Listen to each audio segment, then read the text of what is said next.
누가복음 12장 35절부터 48절까지 우리 한 목소리로 읽겠습니다. 시작. 허리에 띠를 띠고 등불을 켜고 서 있으라. 너희는 마치 그 주인이 혼인집에서 돌아와 문을 두드리면 곧 열어주려고 기다리는 사람과 같이 되라. 주인이 와서 깨어 있는 것을 보면 그 종들은 복이 있으리로다. 내가 진실로 너희에게 이르노니 주인이 띠를 띠고 그 종들을 자리에 앉히고 나와 수종들리라. 주인이 혹 이경이나 혹 삼경에 이르러서도 종들이 그같이 하고 있는 것을 보면 그 종들은 복이 있으리로다. 너희도 아는 바니 집주인이 만일 도둑이 어느 때에 이를 줄 알았더라면 그 집을 뚫지 못하게 하였으리라.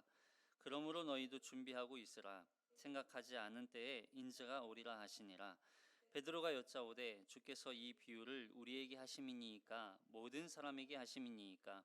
주께서 이르시되 지혜 있고 진실한 청지기가 되어 주인에게 그 집 종들을 맡아 때를 따라 양식을 나누어 줄 자가 누구냐?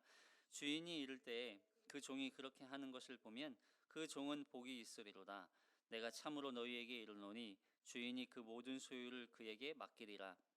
만일 그 종이 마음에 생각하기를 주인이 더러오리라 하여 남녀 종들을 때리며 먹고 마시고 취하게 되면 생각하지 않은 날 알지 못하는 시각에 그 종의 주인이 이르러 엄히 때리고 신실하지 아니한 자의 받는 벌에 처하리라. 주인의 뜻을 알고도 준비하지 아니하고 그 뜻대로 행하지 아니한 종은 많이 맞을 것이요 알지 못하고 맞을 일을 행한 종은 적게 맞으리라. 무릇 많이 받은 자에게는 많이 요구할 것이요 많이 맡은 자에게는 많이 달라 할 것이니라. 아멘. 이 말씀에 은혜 있으시기 바랍니다. 우리는 지난 시간에 다만 그의 나라를 구하라 함께 말씀을 나누었죠. 다만 그의 나라를 구하기 위해서 어리석은 부자의 비유를 우리가 함께 살펴보았습니다. 그 어리석은 부자 이야기처럼 그 탐심은 우리에게 없을 수 없는, 우리 안에도 여전히 존재하고 있고 우리가 함께 그 탐심을 이기고 대적해서 몰아내야 하는 그런 마음이기도 해요. 그러니까 이 마음이 끊임없이 우리를 계속 공격한다는 거죠. 그래서 대적으로 여기고 그 탐심을 대적으로 여기고 매 순간마다 그 탐심을 계속 이겨나가야 되는 싸움이 우리에게 존재하고 있는 거예요. 한 번 이겼다고 해서 끝이 아니라는 것이죠. 그러기 위해서 첫 번째로 바로 모든 생명이 하나님께 있다는 것을 기억하라, 깨달아야 한다 그랬어요. 모든 생명은 하나님 손에 있다는 거예요. 그렇다면 두 번째로 모든 생명이 하나님께 있다면 우리가 가지고 있는 모든 소유, 우리에게 주어진 그 소유는 다 내 것이 아니라는 거예요. 그래서 재물은 소유가 아니라 처음부터 하나님의 것이었기 때문에 재물은 내가 소유하는 것이 아니다 였어요. 아니다. 그리고 세 번째는 바로 하나님을 신뢰하는 거였어요. 하나님을 의뢰하고 신뢰하고 의지하고 그 하나님을 바라보는 것, 그게 바로 우리의 탐심으로부터 우리를 지키고 대적해서 이길 수 있는 방법이다 그랬습니다. 그러니까 우리는 매 순간마다 싸워야 돼요. 매 순간마다 그 탐심으로부터. 이것을 그냥 방치하고 또 그 탐심을 그저 그냥 놔두고 또 탐심이 더욱더 커지도록 만들면 어떤 결과가 초래한다고요? 심판에 이른다. 그래서 심판에 이른다. 자, 사람은 두 종류의 신앙을 가져요. 항상. 무슨 얘기냐면 하나는 하나님을 따르는 신앙이 있는 반면 하나는 세상을 따르는 신앙이 있어요. 하나님을 믿지 않는다고 해서 그가 신앙이 없는 건 아니죠. 모든 사람들은 신앙을 가지고 있어요. 그러나 하나님을 따르는 신앙인지 세상을 따르는 신앙인지의 차이인 거예요. 그런데 그 중에서도 하나님과 세상 사이에서 머뭇머뭇거리는 사람들도 있습니다. 열왕기상 엘리야 시대에도 하나님과 바알 사이에서 머뭇머뭇거렸던 사람들이 있었죠. 열왕기상 18장 21절 볼까요? 시작. 엘리야가 모든 백성에게 가까이 나아가 이르되 너희가 어느 때까지 둘 사이에서 머뭇머뭇하려느냐? 여호와가 만일 하나님이면 그를 따르고 바알이 만일 하나님이면 그를 따를지니라 하니 백성이 말 한마디도 대답하지 아니하는지라. 그럼 이들이 왜 중간에서 어정쩡하게 그냥 왔다 갔다 경계선에 서 있었을까요? 예, 이것도 좋고 저것도 좋았던 거예요. 사실 우상 숭배라고 해서 구약 시대에 굉장히 많은 하나님의 진노와 또 하나님의 심판이 있었잖아요. 아예 바알에게, 아예 우상에게 넘어간 사람들은 별로 관심이 없어요. 처음부터 이들은 그냥 하나님을 선택하지 않았던 거예요. 근데 처음에 하나님을 선택했다가 이들이 점점 바알도 선택하게 되는 거예요. 그래서 하나님과 세상, 하나님과 자기, 하나님과 어떤 자기의 만족을 줄 수 있는 다른 대상을 찾아가는 것, 이게 바로 우상 숭배였던 거예요. 그러니까 항상 사람은 하나님이냐 아니면 세상이냐, 여기에서 갈팡질팡을 하고 있는 사람들이 있다는 거죠. 근데 그 중간에 있어서 머뭇거렸던 이유가 뭐예요? 세상도 좋고 하나님도 좋으니까 그냥 자기의 이익과 자신의 어떤 만족을 위해서 선택하는 기준이었던 거죠. 이 사람들이 어디에도 나오냐면 요한복음에도 똑같은 이 사람들에 대한 이야기가 나옵니다. 자, 12장, 요한복음 12장 42절 시작. 그러나 관리 중에도 그를 믿는 자가 많되 바리새인들 때문에 드러나게 말하지 못하니 이는 출교를 당할까 두려워함이라. 사실 이들은 두려워요. 왜 두려워요? 결국 믿지만 그것을 드러내서 믿고 싶지는 않은 거예요. 왜냐하면 그걸 드러내는 순간 출교를 당하게 되니까. 여기 관리라고 그래요. 관리는 백성 일반 평민보다는 조금은 지위가 있는 사람들이죠. 그러니까 이 사람들은 어느 정도 지위가 있는 사람들임에도 불구하고 자신이 누리고 있었던, 자기가 잡고 있었던, 자기가 쥐고 있었던 그 세상적인 것들을 포기할 수 없었던 거예요. 왜냐하면 그걸 포기하는 순간 출교당한다는 건 이들은 그냥 매장이거든요, 거의. 그래서 차라리 그럴 바에는 숨기자 이거였어, 숨기자. 물론 하나님을 믿고 싶은 마음도 있었다는 것은 참 대견하게 생각할 수 있어요. 아, 참 대단하다, 대견하다. 그 와중에도 하나님을 믿네. 근데 여기서 말한다는 이 머뭇거렸다는 건 이들이 이렇게 좌우로 흔들리고 넘어질, 이게 이리저리 왔다 갔다 했다는 거죠. 왜요? 그러니까 두려웠다는 건 자신의 이익을 잃어버리게 되는 것에 대한 두려움이었던 거예요. 출교당해서 결국 보세요. 그리스도인이라고 하는 이 그리스도라고 하는 그 단어는 사실 예수님이 우리의 구원을 위해서 십자가에 달려 죽으신 그 죽음을 상징하는 거예요. 그리스도. 근데 그 그리스도를 따라가고 닮아가는 사람들, 그를 믿겠다고 고백한 사람들은 사실 그 죽음조차도 자신의 이익과 자신의 만족을 포기하고 오히려 예수 그리스도 한 분으로 만족함을 쫓아 다른 박질했던 사람들. 그래서 세상을 등지고 세상으로부터 하나님의 나라를 사모하며 바라보며 살아갔던 사람들이 바로 그리스도인이라는 이름을 받았단 말이에요. 근데 그 그리스도 이름을 이들은 버리고 있는 거와 마찬가지인 거죠. 그래서 이들도 사실 이 사람들뿐만이 아니죠. 우리도 주님을 믿는다고 말하면서 세상과 하나님 사이에서 갈팡질팡하는 사람들, 우리 또 그럴 때가 많이 있잖아요. 이게 하나님 앞에, 이게 하나님께 좋은 일인 건 알면서도, 하나님을 위한 일이라는 걸 알면서도 내가 원하고 내가 만족이 되고 내 이익을 쫓아갈 때가 있다는 거죠. 자신이 가지고 있는 기득권이나 어떤 물질, 그 움켜진 것을 내려놓지 못하고 하나님을 따르지 못하는 사람들, 그 사람들을 향해서 하나님을 따르든지 바알을, 세상을 따르든지 하라고 말하고 있는 거예요. 자, 오늘 등장하는, 여기에 등장하는, 오늘 본문에 등장하는 이 청지기 이야기는요, 우리에게 정말 그리스도를 따른다는 것, 예수를 따른다는 것, 그리고 믿음을 갖고 살아간다는 것이 어떠한 일인지, 어떤 역할을 우리에게 부여받은 일인지를 아주 잘 설명해 주고 있습니다. 자, 보세요. 35절 읽겠습니다. 시작.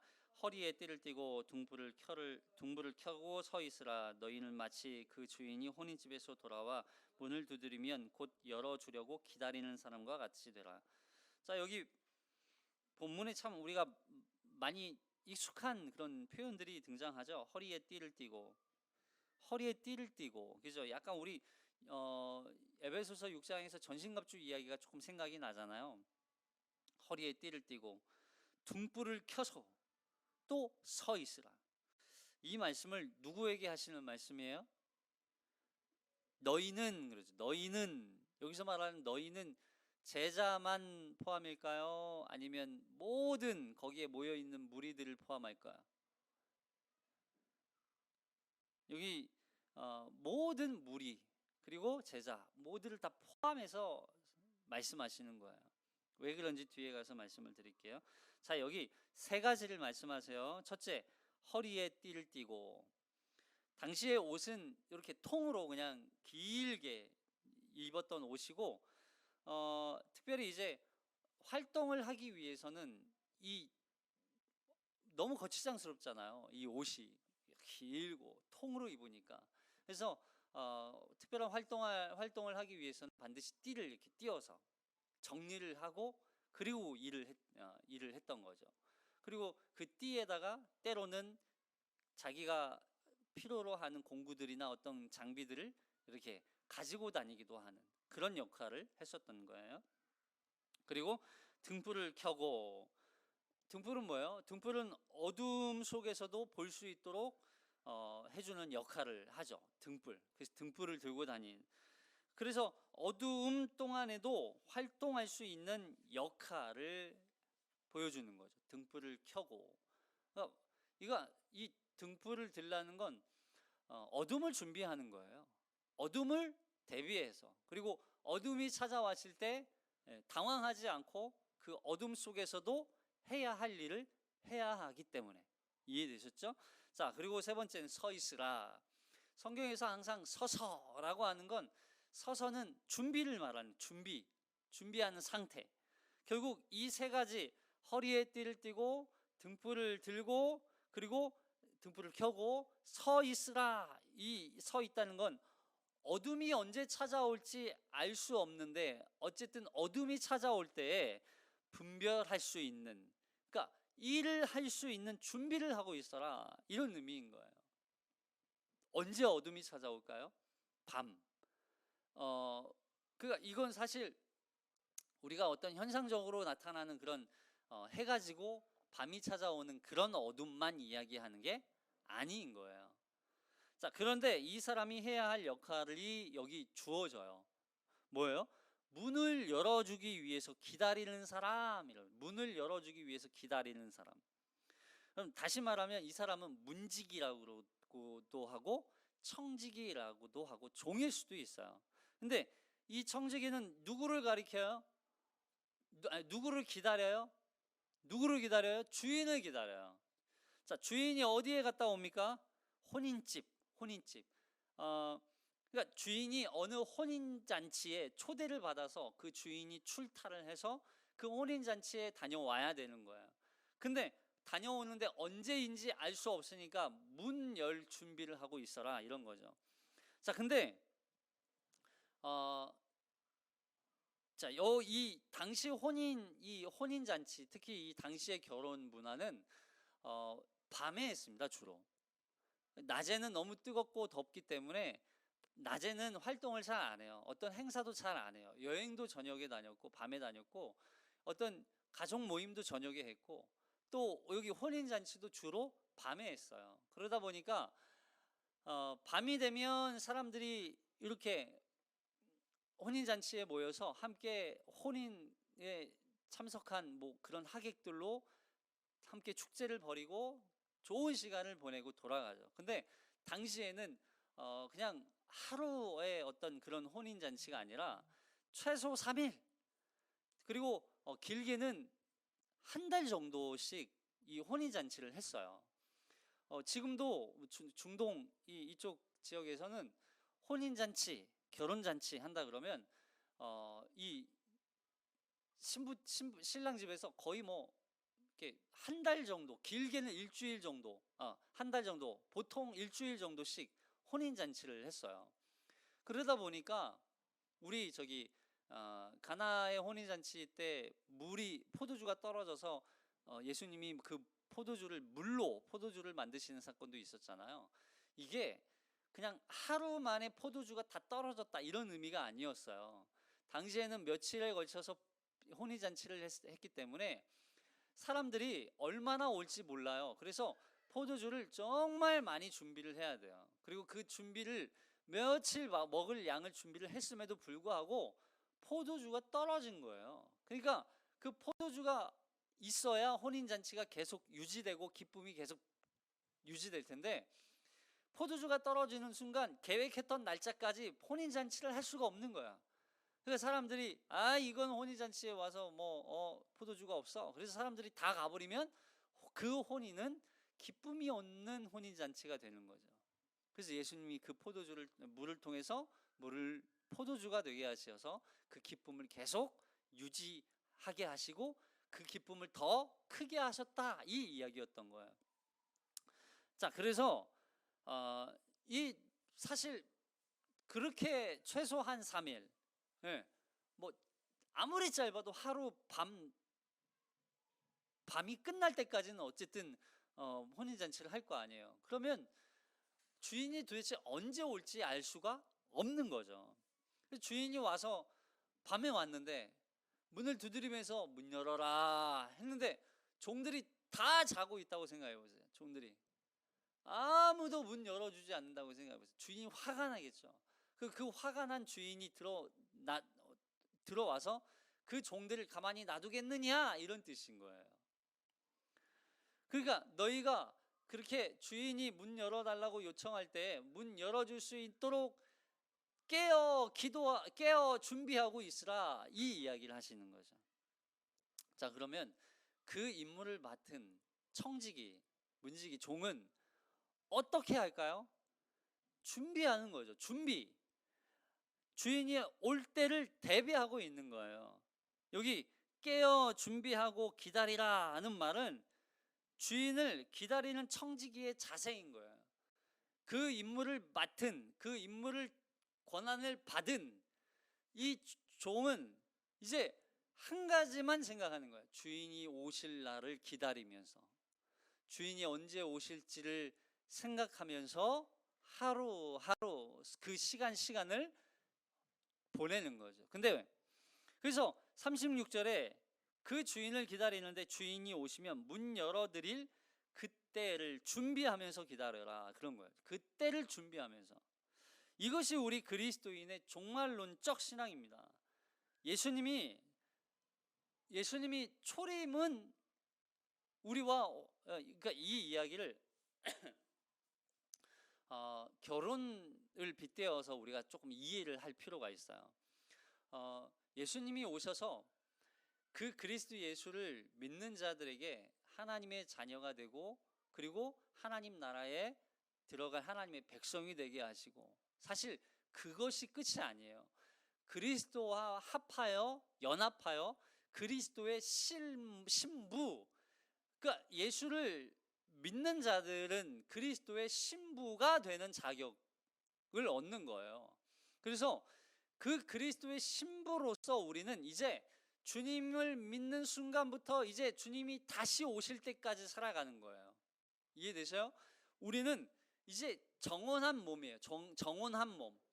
그 정혼한 몸은 결혼을 약속하고 결혼을 이제 법적으로 거의, 그러니까 이런 거죠. 정혼은 법적으로 부부가 된다는 하나의 법적인 선언이에요.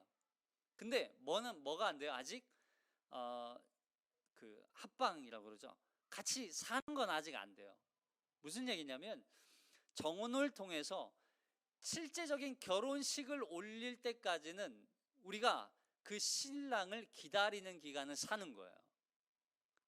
그러면 신랑이 오실 그 날은 우리가 알 수 없지만 그 신랑이 올 때까지 우리는 뭘 기다리며 살아야 돼요?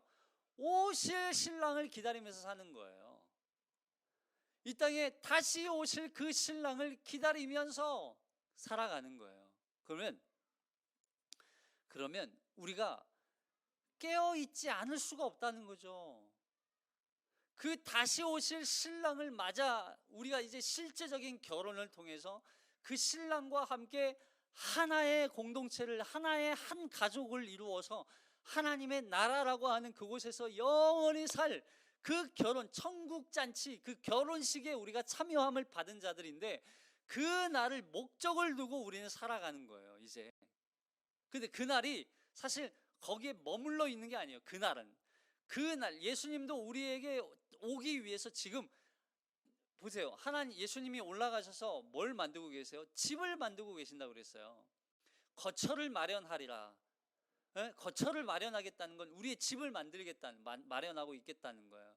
하나님의 나라에서 함께 살 수 있는 그 거처, 그 집이 완성되면 이제 우리에게 속히 오실 거예요. 그 속히 오시는 기간을 우리는 종말의 시간을 산다, 이런 표현을 쓰는 거죠. 그래서 우리는 지금이 종말이에요. 종말이에요. 종말의 시기를 사는 거예요.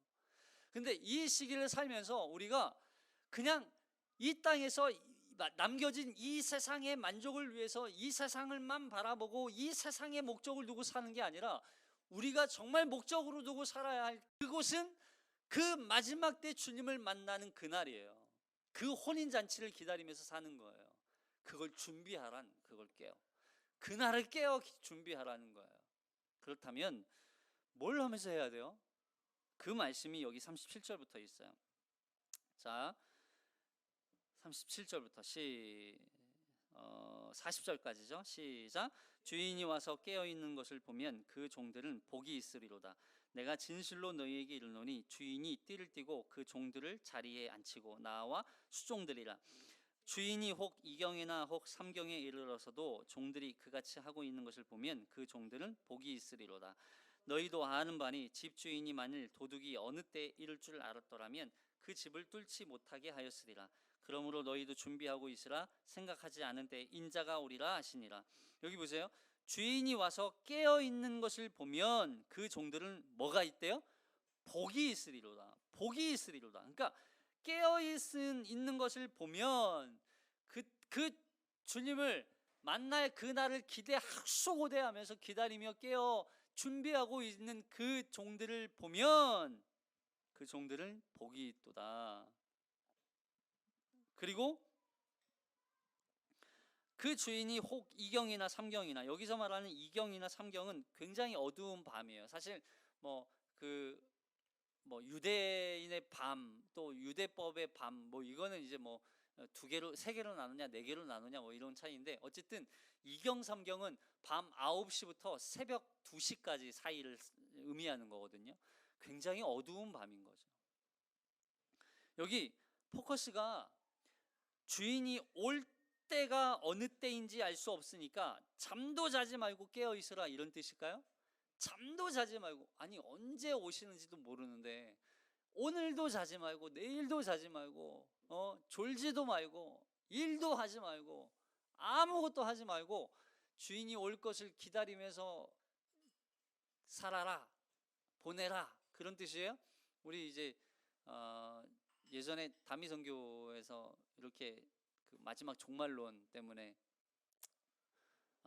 휴거가 일어난다. 그래서 그때 굉장히 어마어마한 또 사건이 있었잖아요. 그날 그들도 그날 어느 날 주님이 오신다. 그래가지고 그 날에 아주 목을 메고 또 기다리고, 그 사람들은 보세요. 그렇게 어떤 날로 정해버리면 이걸 무슨 문제가 생겨요? 이러면 자기에게 주어진 환경과 그 모든 시간들 또 그 역할들을 다 뭐 하는 거예요? 그냥 다 내려놓게 돼요. 그럼 무슨 문제가 생길까요? 파산이죠, 거의. 그러니까 하나님은 우리에게 그런 걸 요구하지 않으세요. 우리의 인생을 내려놓게 원하지를 않으세요. 항상 하나님은 우리에게 상황과 환경과 그 모든 우리의 그 모든 처소에서 그곳에서 주의 일을 하기를 원하세요. 여기 보세요. 여기 깨어 있다는 것은 청지기, 그리고 문지기, 또 종이라고도 이제 할 수 있어요. 이 사람이 주인을 기다리는데 단순히 아무것도 하지 않고 그냥 그 문고리만 잡고 기다리라고만 하는 그런 의미가 아니에요. 종으로서 청지기로서 해야 할 일이 있어요. 종으로서 청지기로서 맡겨진 일이 있단 말이에요. 그 맡겨진 일을 충성스럽게 담당하면서 주인이 전해주신 말씀을 기준으로, 예? 주인이 가면서 뭐라고 얘기했겠어요? 그냥 야, 나 갔다 올게. 준비하고 있어. 문 열어줄 수 있도록. 이러고만 갔겠어요?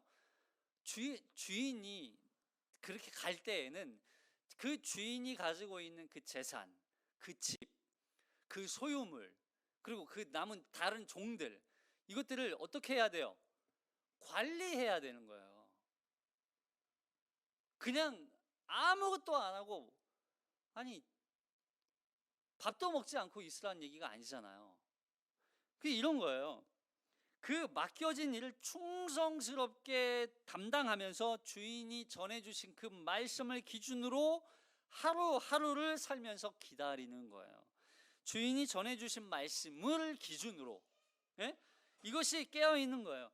믿는 자가 붙들어야 하는 것은 가장 중요한 기준은 항상 말씀이란 말이에요. 말씀.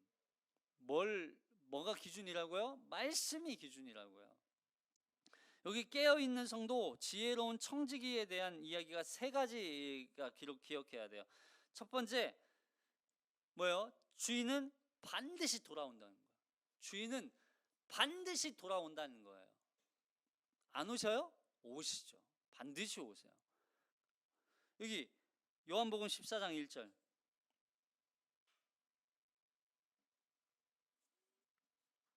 요한복음 14장 1절. 시작. 너희는 마음에 금심하지 말라. 하나님을 믿으니 또 나를 믿으라.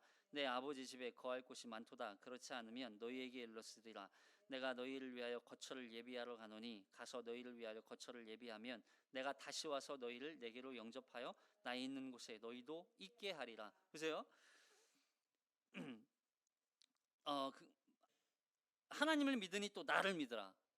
너희가 하나님 믿는다면 내 말도 믿으라는 거예요. 내 말을 믿어야 너희가 내 말대로 살아갈 수 있는, 말씀이 기준이 될 수 있다는 거죠. 내 아버지 집에 거할 곳이 많도다. 그렇지 않으면 너희에게 일렀으리라. 내가 너희를 위하여 거처를 예비하러 간대요. 우리의 집을 거처를 예비하러 가시는 거, 준비하러 가시는 거예요. 가서 너희를 위하여 거처를 예비하면 내가 다시 와서 너희를 내게로 영접하여 나 있는 곳에 너희도 있게 하리라. 그러니까 우리와 결혼해서 신랑의 집에서, 아버지 집에서 함께 살 수 있는 거처를 만들고 계신 거예요. 우리는 그 집에서 주님과 결혼해서 영원히 그곳에서 살게 될 거예요. 근데 반드시 주님은 돌아오신다. 반드시 오신다는 거예요. 반드시 오신다는 거예요. 이걸 기억하라는 거예요. 언제 오실지는 알 수 없지만 그걸 아버지의 뜻에 달려 있지만, 그러나 주님은 반드시 오신다는 거예요. 이걸 기억하라는 거예요. 종이 주인이 안 온다고 생각해 보세요. 주인 안 오나? 안 오겠지. 그러면 그 집의 주인 노릇을 자기가 하겠죠. 그렇게 욕심이 생기겠죠. 그게 탐심이 되겠죠. 근데 주인이 반드시 온다. 그러면 결국 주인이 돌아오면 그 주인이 돌아와서 내가 이렇게 수고한 그 나의 수고를 보시고 그 주인이 나에게 뭘 주신대요? 여기서 복 주신대요. 복. 여기서 복은 뭐예요? 자, 계시록 20장 6절. 계시록 20장 6절 시작. 이 첫째 부회 아래 참여하는 자들은 복이 있고 거룩하도다. 둘째 사망이 그들을 다스리는 권세가 없고 도리어 그들이 하나님과 그리스도의 제사장이 되어 천년 동안 그리스도와 더불어 왕노릇하리라. 그리스도와 함께 왕노릇하는 것, 이게 바로 우리의 복이에요. 우리가 하나님 나라에 들어가는 것, 하나님의 그리스도와 함께 그 영원한 하나님 나라에서 신랑 되신 그리스도와 함께, 예수님과 함께 그 영원히 살 그 집이 있다는 그 집에 들어간다는 것, 그것도 복이지만 우리가 그리스도와 함께 왕노릇하는 것, 이게 바로 우리의 가장 큰 복이에요. 자, 셋째, 그런데 그날은 어떻게 임한대요? 도둑같이 임한대요. 도적같이. 갑자기 도적 이야기가 등장하잖아요. 도적이 언제 올지 알면 자신의 그 재산을 지킬 능력이 있을까? 지키려고 할까 안 할까요? 지키려고 하죠. 언제 오는 걸 안다면. 근데 주님이 언제 오실지를 알지 못하지만 그러나 주님은 반드시 오기 때문에 우리의 믿음, 우리의 신앙, 우리의 하나님을 바라보는 그 믿음, 이걸 빼앗기지 않을 수 있다는 거예요. 주님이 반드시 올 거기 때문에. 그래서 예기치 않는 순간에 주님이 오실 것이기 때문에 준비하고 있어야 한다, 이 이야기를 하시는 거죠. 주님이 돌아오실 시간은 알려져 있지 않아요. 성경에도 없어요. 그날은 하나님의 권한에만 있어요. 그러나 그때가 언제인지는 알 수 없지만 그 날은 반드시 올 것이기 때문에 그날을 준비하고 있는 거예요. 왜요? 우리는 청직이기 때문에, 종이기 때문에. 내가 주인이 아니라는 거예요. 내 인생에 내가 주인이 아니라는 거예요. 앞서서 우리가 보았던 부자는요, 어리석은 부자는요, 내가 주인인 것처럼 살아왔어요. 내가 주인인 것처럼. 그러나 그 생명조차 하나님 손에 있고, 그리고 이 마지막 때 다시 재림하실 예수님이 이 땅에 오실 그날이 있다는 거예요. 그날을 준비하지 않으면 이 부자에게 있어서는요, 그날이 심판의 날이 되는 거예요. 심판의 날. 자, 여기서 예수님의 말씀을 통해서 누가가 강조하고자 하는 내용이 뭐예요? 바로 깨어 준비하는 거. 여기 조금은 어색한 부분이 좀 등장해요. 이게 무슨 의미지? 자, 주인이 돌아왔는데 청지기가 깨어 있는 모습을 보고 그 종을 극진히 대접하는 모습이 여기에 기록되어 있어요. 아니, 어떻게 이럴 수 있죠? 종이 해야 할 일을, 종이 주인에게 해야 할 일을 주인이 종에게 한다는 거예요. 극진히 대접하는, 이것이 어색한 게 아니에요. 사실 이것이 바로 우리 주님이 다시 재림하실 때 깨어있는 성도들을 그렇게 맞아주시겠다는 그런 의미예요. 주님이 우리 재림하셔서 우리 성도들을 바라볼 때 우리가 얼마나 수고하고 얼마나 고통 가운데, 얼마나 어려운 가운데 그 수고, 믿음을 지키며 또 신앙을 지키며 살아왔는지 주님이 다 아시고 우리의 그 고통과 아픔을 신원해 주실 그날이 있다는 거예요. 그날이. 그러니까 우리가 뭘 소망을 두고 사는 거예요? 이 땅 가운데서 우리가 무엇을 소망을 두고 사는 거예요? 돈 조금 더 많이 버는 게 우리의 소망이 돼요? 우리의 기쁨이 돼요? 좀 좋은 집에 조금 더 편안하게 살면 그게 우리의 소망이고 우리의 기쁨이에요? 좀 여기에서 좀 잘 나가고 멋지게 살면 좀 그게 우리의 소망인 거예요? 아니요. 여기서 조금 수고하고 그 믿음 지키기 위해서 애쓰고 고생하는 그 고생을 통해서 주님이 우리에게 그 마지막 때 이런 축복을, 이런 복을 주시는 게 우리에게 가장 큰 소망 아닌가요? 아멘이죠. 주님이 우리를 바라보시며 수고했다. 내 사랑하는 신부요. 우리 저기 술람미 여인을 바라보는 그 솔로몬의 시 있잖아요. 여러분, 이거는요, 그 어떤 사랑의 고백보다 더 아름다운 세상과도 세상에서 표현할 수 없는 그 사랑 고백이 주님으로부터 우리에게 주어진다는 겁니다. 수고해, 나의 사랑하는 신부요. 이런 고생과 고통과 아픔과 그 고통을 다 감내하며 그 신앙을 지킨 그 위대한 신앙의 여인이요, 그 모습을 보며 우리에게 이런 이야기를 하신다는 거죠. 우리를 극진히 대접해 주신다는 거예요. 보세요, 이건요, 종과 주인과 종의 관계가 얼마나 좋아요. 마치 이거 주인과 종의 관계가 좋지 않으면 이런 대접을 받을 수가 없어요. 그런 그런 종과 주인의 관계라는 거예요. 우리 주님이 우리 성도를 대할 때 이렇게 우리를 맞아주시겠다는 거예요. 여러분, 이것보다 더 큰 복은 없어요. 그래서 그날은 우리에게 두려운 날이 아니라 바로 그 어느 날보다 가장 복된 날, 가장 기쁜 날이 되는 거예요. 그날을 위해서 어떻게 하라? 깨어 있으라. 그날을 준비하고 기다리며 준비하라. 그 이야기를 하는 거죠. 깨어 있으라. 물론 그날은 어두운 밤입니다. 그날은 어두운 밤이 오는 날이에요. 이렇게 왔다 갔다 해.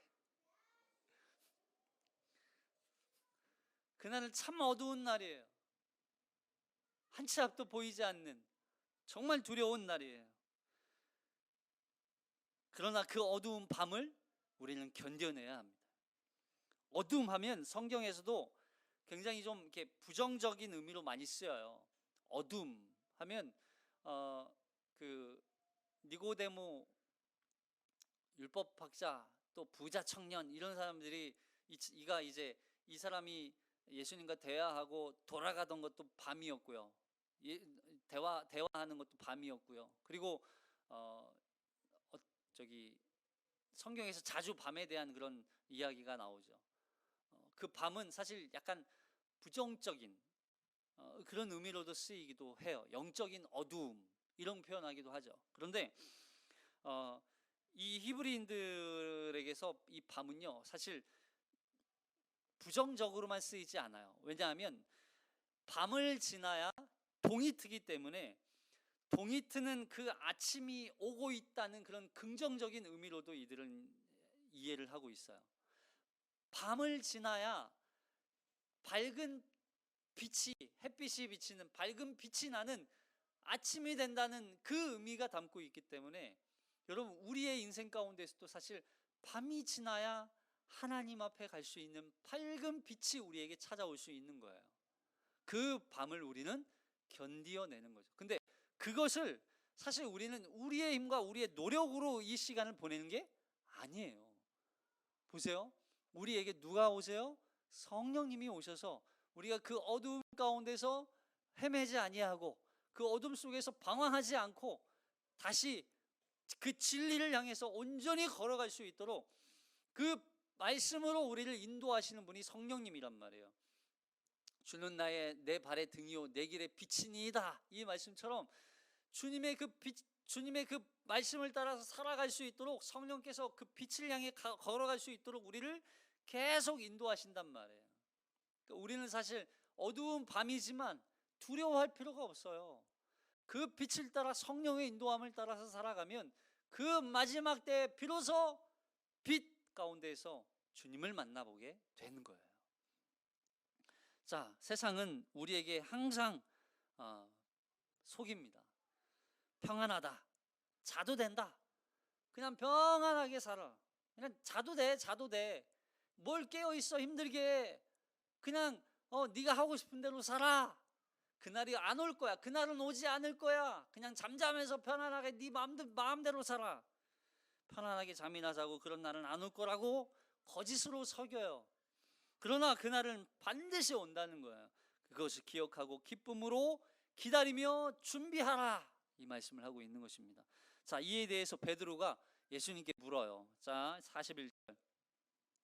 41절에 그 불의하고 지혜로운 청지기 이야기가 등장합니다. 자, 41절부터 48절까지 시작. 베드로가 여짜오되 주께서 이 비유를 우리에게 하심이니이까 모든 사람에게 하심이니이까 주께서 이르시되 지혜 있고 진실한 청지기가 되어 주인에게 그 집 종들을 맡아 때를 따라 양식을 나누어 줄 자가 누구냐. 주인이 이를 때에 그 종이 그렇게 하는 것을 보면 그 종은 복이 있으리로다. 내가 참으로 너희에게 이르노니 주인이 그 모든 소유를 그에게 맡기리라. 만일 그 종이 마음에 생각하기를 주인이 더디 오리라 하여 남녀 종들을 때리며 먹고 마시고 취하게 되면 생각하지 않은 날 알지 못하는 시각에 그 종의 주인이 이르러 엄히 때리고 신실하지 아니한 자의 받는 벌에 처하리라. 주인의 뜻을 알고도 준비하지 아니하고 그 뜻대로 행하지 아니한 종은 많이 맞을 것이요 알지 못하고 맞을 일을 행한 종은 적게 맞으리라. 무릇 많이 받은 자에게는 많이 요구할 것이요 많이 맡은 자에게는 많이 달라 할 것이니라. 여기 이 말씀을 우리가 좀 이렇게 주의하셔야 돼요. 여기서 충성하면 더 많은 일을 맡긴다. 이게 포커스가 아니에요. 자, 베드로는 궁금한 거예요.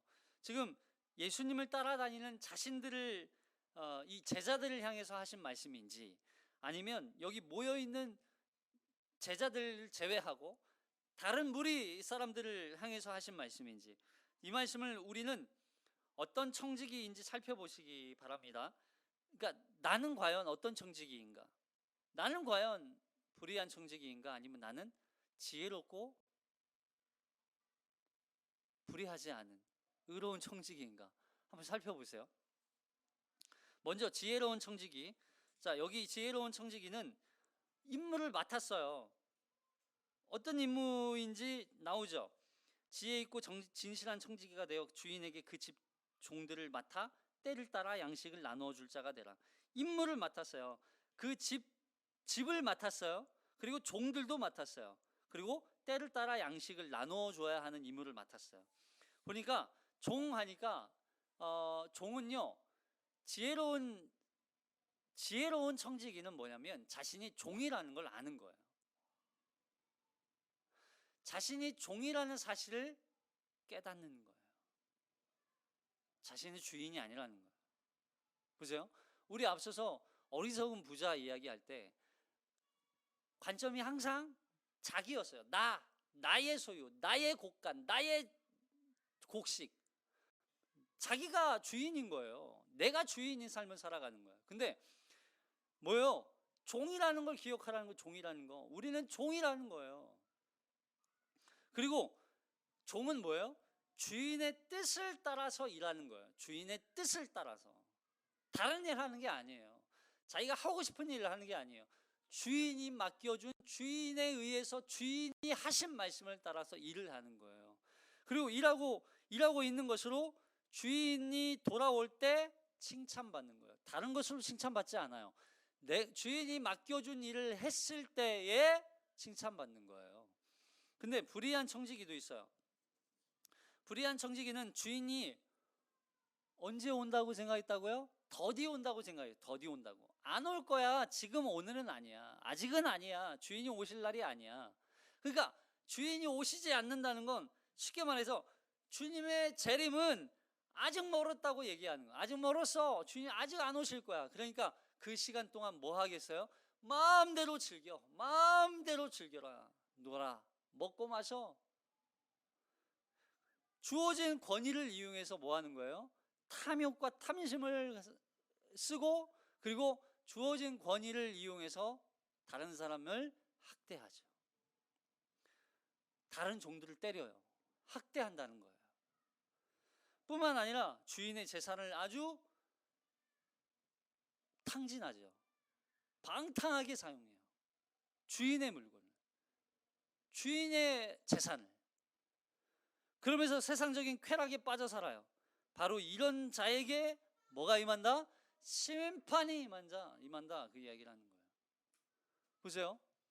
근데 이 불의한 청지기에 대해서 이렇게 평가해요. 하나는 이 청지기가 그 주인의 뜻을 알고도 스스로 뭐 하지 않았어요? 준비하지 않았어요. 그러니까 주인의 뜻이 뭔지 알아요. 근데 알지만 이 사람은, 종은 스스로 준비하지 않아요. 아니야. 아니야, 주인 안 와.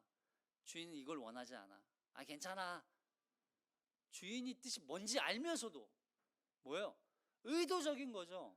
뿐만 아니라 주인의 뜻을 알지 못해요. 여기서 모르는 사람도 있죠. 그 주인이 원하는 것 알지 못하고 맞을 일을 행하는 자. 여기서 이 사람은 뭐예요? 주인의 뜻을 알지 못하는 거예요. 무지한 자죠. 무지한 자. 이 두 사람 다 심판의 대상이 돼요.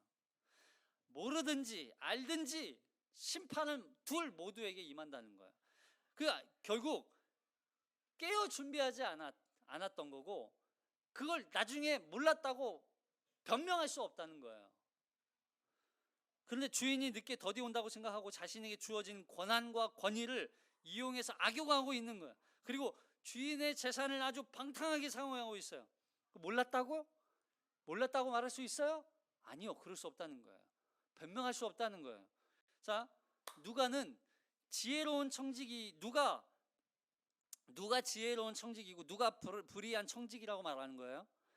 바로 주인의 뜻대로 행하는 자, 이게 지혜로운 청지기고, 주인의 뜻을 알면서도 행하지 않고 모른다고 말하는 자가 불의한 청지기인 거예요. 여러분은 지혜로운 청지기세요? 불의한 청지기세요? 우리는 뭐예요? 지혜로운 청지기입니까? 아니면 불의한 청지기입니까? 혹시 여전히 하나님과 세상 사이에서 갈팡질팡한다면 우리는 불의한 청지기예요. 주인이 돌아올 때를 준비하면서 기다리는데 주인의 재산을 관리하고 그 종들을 돌보는 일을 하는 거예요. 종들까지 돌봐야 돼요. 주인의 재산만 관리하는 게 아니에요. 주인의 재산만 그냥 유지하는 게 아니에요. 그 재산뿐만 아니라 주인의 종들도 관리해야 돼요. 먹여 살려야 돼요. 그러니까 청지기는 주인이 잠시 그 권한과 임무를 맡긴 것뿐이에요. 우리는 이 땅에서 그냥 잠깐 그 권한을 맡았을 뿐이에요. 우리에게 어떤 물건이 있어요, 어떤 물질이 있어요, 어떤 자녀가 있어요, 또 어떤 지위가 있어요, 어떤 일을 하고 있어요. 그건 다 우리에게 잠깐 맡겨진 일이라는 거예요. 맡겨진 일. 그냥 청지기일 뿐이에요. 그 일을 통해서 우리가 해야 할 일이 진정한 목적이 있단 말이에요. 그게 뭐예요? 하나님의 재산을 관리하고 하나님 맡겨준 그 하나님의 것들을, 하나님의 것을 관리하고, 그리고 당신의 하나님의 종들을 부양하는 거. 보세요. 돌보는 일을 하는 거죠. 때를 따라 양식을 나누어 주는 거. 때를 따라 양식을 그러니까 이런 거죠. 우리가 살아가는 삶이 바로 하나님의 재산을 관리하고 하나님의 창조, 이 모든 세계 질서를 관리하는 거예요. 우리가 살아가는 것 자체가. 그리고 때를 따라 양식을 나누어 주어요. 누구에게? 하나님의 종들에게. 우리가 만나는 모든 사람은요, 다 하나님의 종들이에요. 그러니까 우리와 함께하는 모든 지체들, 우리 동행하는 교회 지체들, 또 하나님을 따라 예수를 믿는 모든 하나님의 백성들, 성도들, 그리스도인들, 이 모든 자들이 하나님의 종이란 말이에요. 그 하나님의 종들에게 때를 따라 그 양식을 나누어 줄 수 있는 자가 충성하는 자라. 이해되세요? 그래서 모든 사람은 하나님을 종으로서 그 종들이 하나님을 섬기는 일을 할 수 있도록 그 필요를 따라 양식을 나누어 주는 그 역할을 우리에게 맡겨준 것 뿐이에요. 혹시 우리가 가지고 있는 그것이 하나님의 것이고, 또 이것을 통해서 우리는 하나님의 종들이 당신의 나라를 위해서, 하나님의 나라를 위해서 일을 할 수 있도록 우리의 양식을 나누어 줄 수 있는 사람, 그 사람이 지혜로운 청지기라는 거예요. 이것이 우리가 탐심을 이기는 방법인 거예요.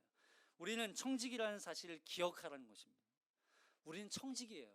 그냥 맡겨주셨을 뿐이에요. 맡겨주신 일을 그냥 충성하면서 할 뿐이에요. 그에 대한 복은요, 주인이 와서 받는 거예요. 이 땅에서 복 받으려고 하지 마세요. 이 땅에서 열심히 살았다고, 이 땅에서 이런 거예요. 이 땅에서 교회에서 열심히 봉사하고 또 남을 위해서 구제 많이 하고 그랬으니까 나 복 주세요. 아니요. 여기서 복 받을 생각하지 말라는 거예요. 복은 주님이 오실 때 받으라는 거예요. 그리고 그 복은 이미 우리는 사실 받았잖아요. 하나님의, 예수님의, 주님의 신부가 되었죠. 그 영원한 나라에 들어갔죠. 그리고 그 나라에서 그 주님과 함께 왕 노릇하면서 살 거죠. 여러분, 이것보다 더 큰 복을 우리가 언제 받아요? 이미 받았다고요. 더 큰 복을 원하지 마세요.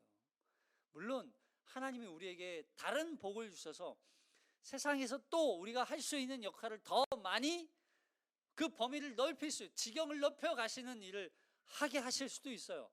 그러나 그렇다고 해서 그게 다 복이라고 말하지 말라는 거예요.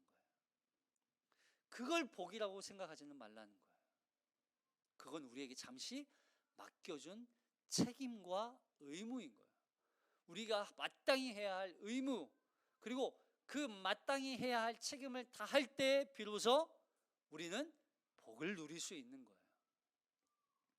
우리 동행하는 교회 주의 성도들 모두가 하나님께서 맡겨주신 그 자리, 그 현장에서 하나님 앞에 충성하며 주의 일들을 감당할 때 하나님의 나라를 우리가 확장하고, 또 당신의 종들을, 그 종들에게 필요를 따라 나눠주는 그 역할을 감당하며 주의 영광을 이 땅 가운데 더 나타내는 하나님의 백성들, 하나님의 자녀가 되시기를 주님의 이름으로 축복합니다. 기도하겠습니다. 하나님 아버지의 은혜를 감사합니다. 하나님, 우리는 너무나 탐욕적이고 너무나 탐심이 많은 자들입니다. 그러나 그 하나님이 모든 주관자이시고 모든 것이 하나님의 것이라는 사실, 그리고 마지막 때 주님이 재림한다는 것, 그때가 온다는 것, 반드시 온다는 것, 그것을 기억하며 그 신랑 되신 주님을 맞아 천국 결혼 그 혼인잔치에 참여하여 그 영광을 바라보는 그 소망을 가지고 이 땅 가운데 하나님의 나라와 그 종들을 위하여서 우리가 충성하며 봉사하며 이 땅 가운데 하나님의 영광을 드러내는 귀한 삶을 살아갈 수 있도록 인도하여 주시옵소서. 성령으로 우리를 인도하실 때 하나님 한 치 앞도 보이지 않는 어둠 가운데 우리가 살아간다 할지라도 하나님 빛과 그 빛으로 인도하시는 성령께서 그 진리를 따라 온전히 순종할 수 있도록 우리를 인도하여 주실 뿐만 아니라 우리와 동행하시며 우리에게 힘과 능력을 주시는 줄로 믿고 그 성령의 충만함을 오늘도 받아 한 주 동안 승리해내는 주의 자녀들이 다 되게 하여 주시옵소서. 예수님의 이름으로 기도하옵나이다. 아멘.